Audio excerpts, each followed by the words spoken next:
It was a chilly autumn afternoon at Westwood University. Students filled the grand auditorium, murmuring with excitement.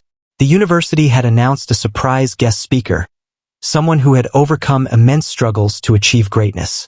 The buzz in the room intensified when the dean walked onto the stage, cleared his throat, and announced, "Ladies and gentlemen, please welcome Bruce Willis." A wave of cheers erupted as Bruce Willis, the legendary Hollywood actor, walked in, dressed in a simple black blazer and jeans.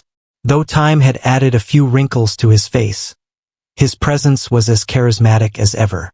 He smiled warmly at the students, taking a moment to absorb their enthusiasm before stepping up to the microphone.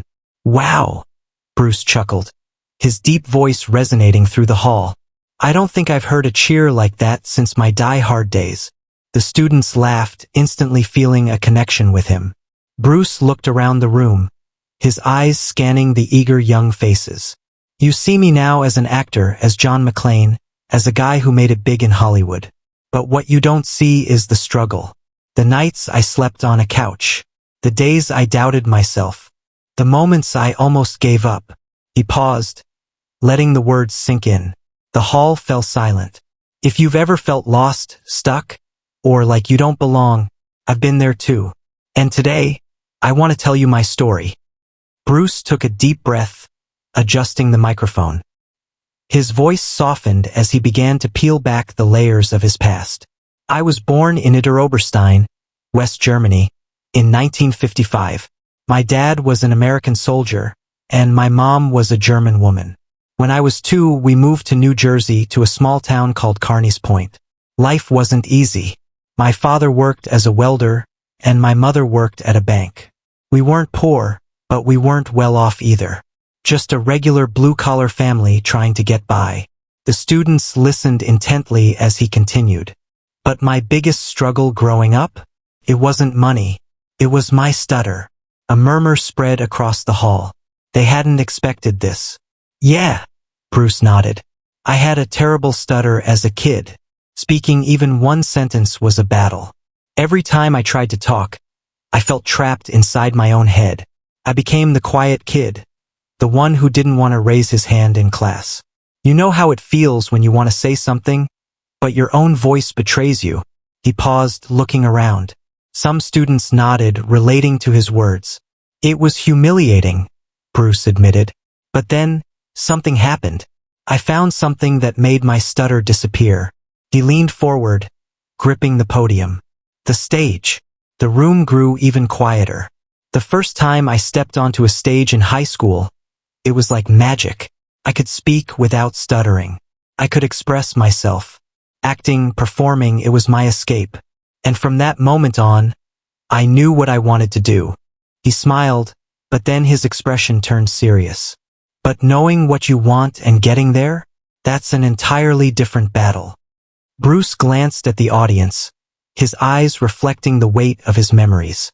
"I knew acting was my passion, but passion doesn't pay the bills. And when you come from a working-class family, dreams often take a back seat to survival." He sighed, running a hand over his bald head. "After high school, I worked all kinds of odd jobs: security guard, private investigator assistant, even a factory worker. I didn't have money for a fancy acting school. But I wasn't going to let that stop me." A few students nodded, understanding the struggle of chasing a dream without financial backing. "I enrolled at Montclair State University for drama, but college wasn't easy for me. I wasn't the smartest guy in the room. I wasn't the most talented actor in my class. And worst of all, that stutter? It wasn't entirely gone. It still crept up when I got nervous. I had every reason to quit." Bruce leaned in, his voice steady. "But here's what I learned. The people who make it aren't always the smartest. They aren't always the most talented. They're just the ones who refuse to quit." The students absorbed his words as he continued. "I knew that if I was going to make it, I had to go all in. So I made the toughest decision of my life. I dropped out of college." Gasps spread through the auditorium. "Yeah, I left college before finishing. Not because I was lazy, but because I needed to survive. I moved to New York City with nothing but a dream and a stubborn will to succeed. His expression darkened as he recalled those days. And let me tell you, that city showed me just how brutal life could be. Bruce took a sip of water, exhaling as he looked at the eager students. New York City in the late 70s, man, it was tough. I was just another kid with a dream, lost in a sea of thousands who wanted the same thing. I had no connections, no money, and no backup plan. I worked as a bartender at Kamikaze, a bar in the city, just to keep a roof over my head. The students murmured, realizing how different his journey was from the glamorous image of Hollywood they knew.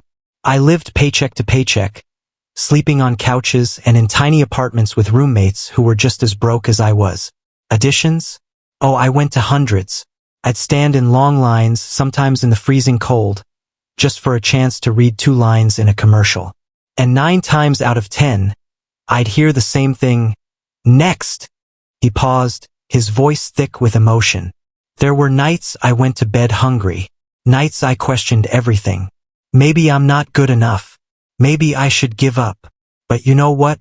Every time doubt crept in, I'd remind myself of one thing. If I quit, I was guaranteeing my failure. If I kept going, I still had a chance. He let his words settle before continuing. So I hustled. I worked nights, acted in small theater productions, and kept auditioning. And slowly, little by little, things started to change. He smirked, remembering the moment his luck turned. My first big break? It wasn't in Hollywood. It wasn't even in film. It was on Broadway. The students sat up, intrigued.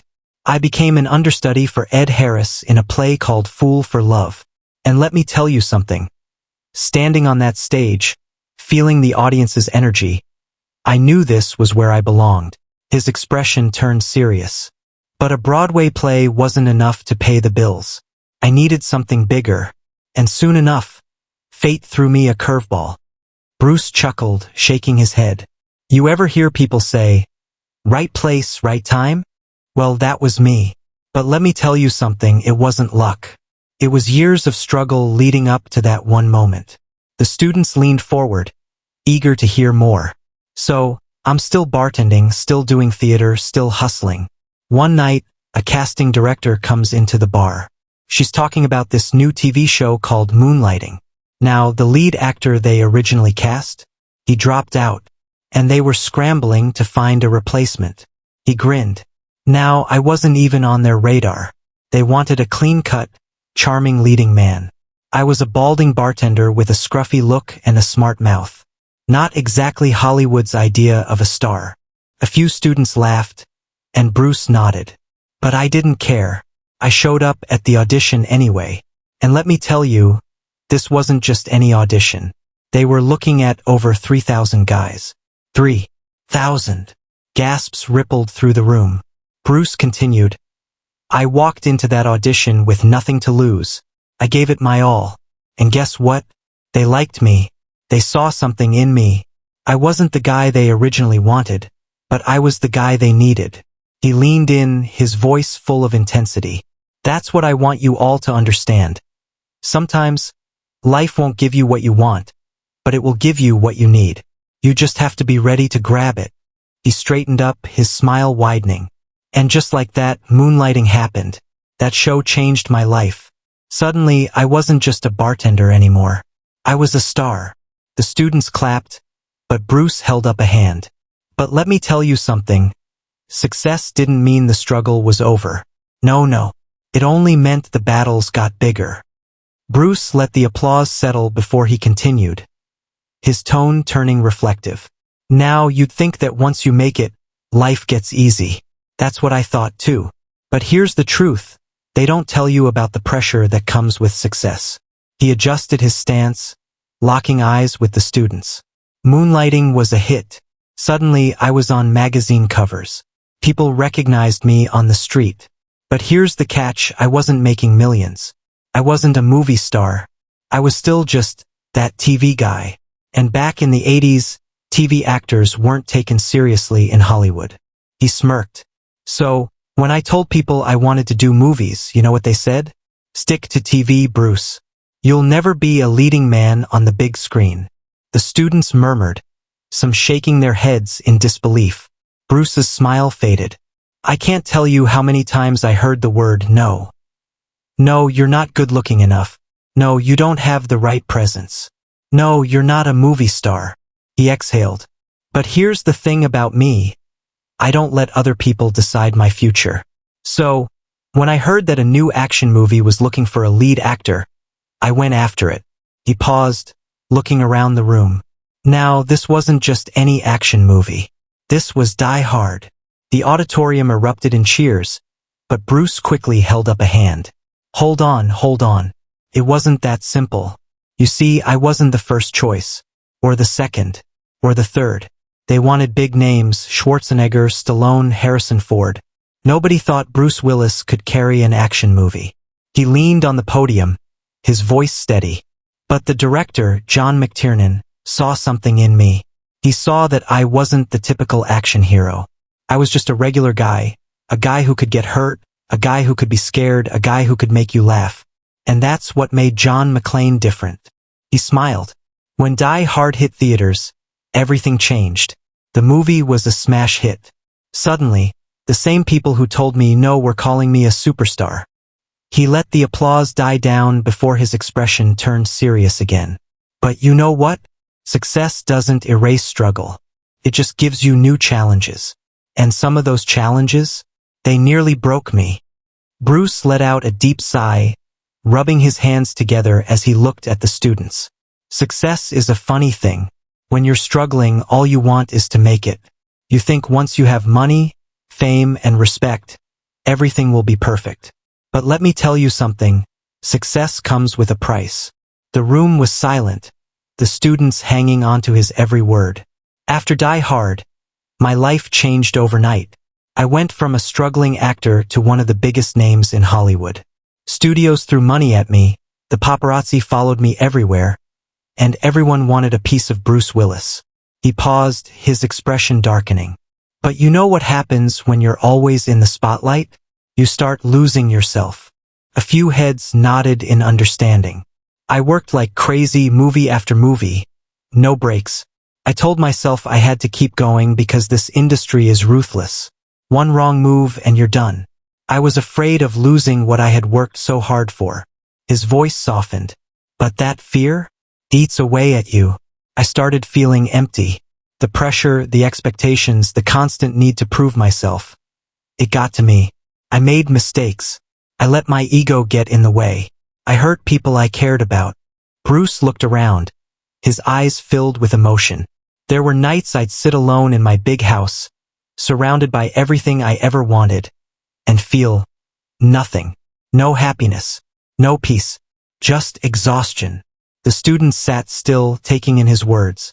So why am I telling you this? He asked. Because I want you to know that success isn't about money or fame. It's about balance. It's about knowing who you are before the world tries to tell you who you should be. He ran a hand over his head. I had to learn that the hard way. But thankfully, I had people in my life who reminded me of what really matters. He smiled slightly. And that's when I realized I needed to step back and find myself again. Bruce took a deep breath, his expression softening as he leaned forward. When you hit rock bottom, you have two choices: you stay there or you get back up. And I chose to get back up. The students watched intently as he continued. I had to remind myself why I started in the first place. It wasn't for the fame, the money, or the red carpets. It was for the love of storytelling. For that feeling I had as a kid, the feeling that acting set me free. He smiled. So I stopped chasing Hollywood's approval and started focusing on what mattered. My craft, my family, and my own peace of mind. His voice grew firmer. I started choosing roles that challenged me.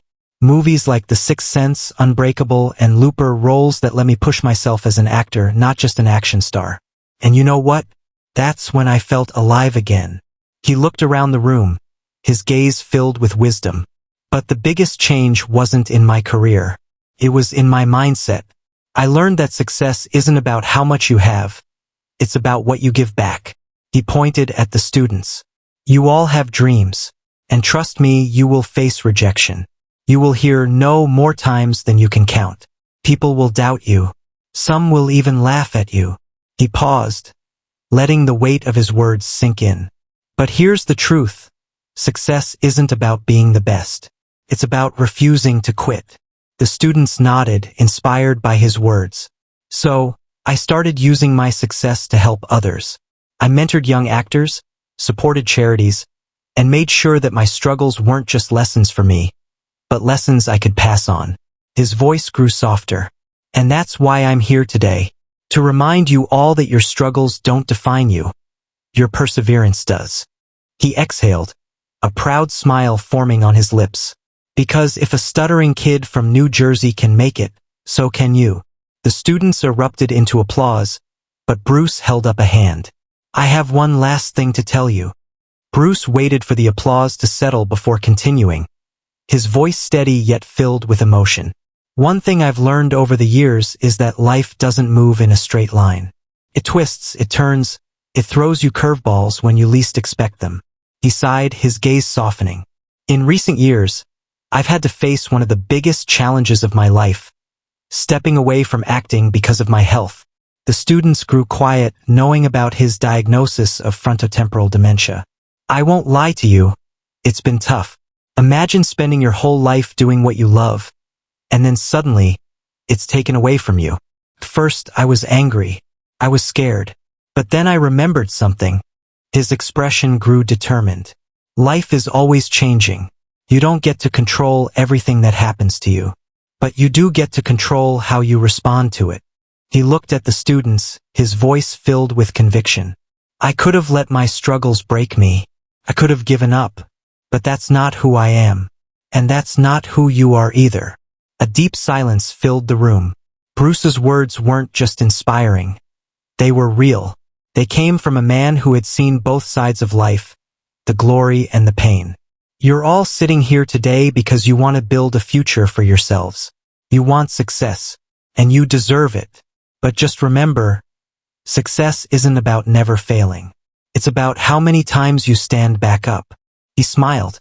So whatever you're going through, whatever fears or doubts you have, keep pushing forward. Because I promise you, one day, you'll look back and realize that every struggle, every rejection, every moment of doubt was shaping you into the person you were meant to become. The students broke into applause again, some even standing up, completely moved by his words. Bruce chuckled, nodding at them. But before I leave you, I have one final message. Bruce took a deep breath, looking around the room one last time. The energy in the auditorium was electric. Students leaned forward in their seats, hanging onto his every word. I want to leave you with one final thought, he said, his voice firm yet heartfelt. At the end of the day, your success won't be measured by the money you make or the fame you achieve. It'll be measured by the impact you have on others. He gestured toward the crowd. You are the next generation of leaders, creators, and innovators. The world will try to shape you to tell you who you should be. But don't let it. Stay true to yourself. Fight for what you believe in. And most importantly, never forget where you came from. Bruce smiled, his eyes filled with wisdom and warmth. If I, a stuttering kid from a small town in New Jersey, can make it, so can you. But you've got to put in the work. You've got to be willing to fail. You've got to be willing to get back up every single time life knocks you down. He leaned on the podium, his tone softening. And when you do make it, don't just hold on to your success. Use it to lift others up. Because that's the real legacy. Not the movies, not the awards, but the people you inspire along the way. The students erupted into applause, some standing, some wiping away tears. The energy in the room was overwhelming. Bruce let it all sink in, nodding slowly. Then, with a small smile, he stepped back from the podium. Thank you, he said simply. The entire auditorium rose to their feet, giving him a standing ovation that lasted minutes. Bruce took it all in, then waved one last time before walking off stage. And just like that, the legendary Bruce Willis had left them not just with words, but with a lesson they would carry for a lifetime.